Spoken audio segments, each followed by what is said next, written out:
Let's get to our top stories this very 1st of July, the turn of the calendar page. That means a slate of new laws kicking in across our state. Now, of course, this comes after the Minnesota legislature approved the $66 billion state budget just last month.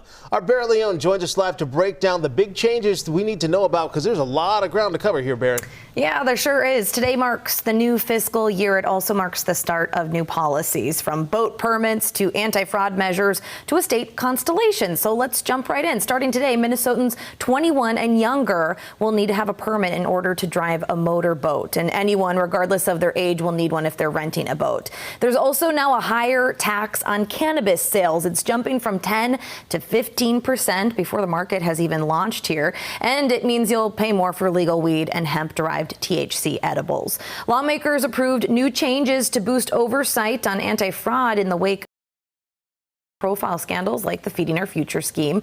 Starting today, state agencies are allowed to withhold payments to organizations getting state funds for up to 60 days if there's significant evidence suggesting they've committed fraud. There's also new training for some employees handing out state grants and stronger whistleblower protections. Funding to the State Department of Corrections kicks in today. The money will be used to phase out the Stillwater prison by 2029. And lawmakers are trying to pump the brakes on growing special education transportation costs. So they're doing that by trimming how much districts are reimbursed by the state for those services. And they've established a commission to find more savings in that sector for the next budget. There's also new laws for motorcyclists that allow them to move through slow traffic faster. And one more thing, Minnesota already has a state bird, a drink, fish, flower. Well, now a giant beaver joins the list of state symbols as the state fossil. The legislature also approved Ursa Minor, also known as the Little Dipper, as the state constellation, which, by the way, does have the North Star in it. Makes sense. Learned something new about the beaver I did today. not know. Yeah, about the fossils. And I didn't know we could have a state constellation, but how cool. Who knew? Now we know. Ursa Minor. Right. Barrett Leone from the Live Desk with that update, Barrett. Thank you. We also this morning want to take you to Washington, D.C. This is a live look from the Senate chambers on the floor, where lawmakers pulled another all-nighter. They are trying to pass the GOP's big budget and border bill. So they've been working since 9 yesterday morning, hoping to pass it ahead of President Trump's deadline that was set for this Friday. And the president took to social media overnight to advocate for the bill while upping the ante on his on-again, off-again social media feud with his once close ally Elon Musk. Meanwhile, Minnesota lawmakers continuing to voice their opposition. Just yesterday, Minnesota Senator Amy Klobuchar warned of the impact of the bill's proposed cuts. Largest unfunded mandate is on the backs of kids and veterans and seniors and people with disabilities. $64 billion over to the states. Republicans can only afford to lose 3 Senate votes to pass the measure, and so far, 2 GOP senators say they will vote no.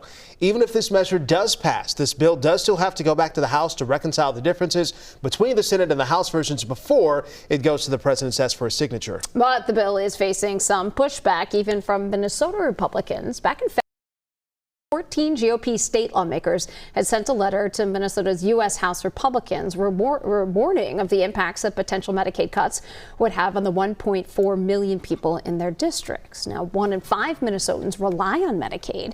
Democratic Senator Tina Smith says the state would be hit hard. Homes are going to have a very, very hard time balancing the books. I suspect that there will be closures as a result of these Medicaid cuts, and then families that rely on SNAP food assistance are going to find it much, much more difficult to feed their families.